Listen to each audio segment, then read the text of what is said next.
అందరూ మా అబ్బాయికి హ్యాపీ బర్త్డే చెప్పండి. హ్యాపీ బర్త్డే గిట్టు గిట్టు. అందరూ మా అబ్బాయి బర్త్డేకి విష్ చేయండి. ఇంక ఈరోజు స్కూల్లో జెండా ఎగరేస్తారు కదా, మన జాతీయ జెండాని గర్వంగా ఎగరేస్తున్నారు ఈ స్కూల్లో, మా అబ్బాయి వాళ్ళ స్కూల్లో కూడా. ఇంకా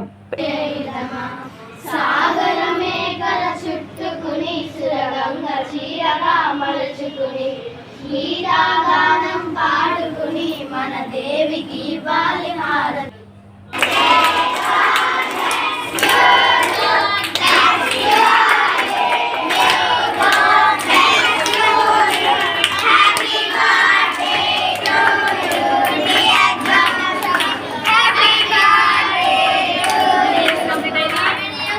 స్కూల్లో చాలా బాగా హ్యాపీగా జరిగింది బర్త్డే. అందరూ విష్ చేశారు. ఇంకా మా వీడియో నచ్చినట్టయితే సబ్స్క్రైబ్ చేయండి, హ్యాపీ బర్త్డే అని కామెంట్ చేయండి. బాయ్.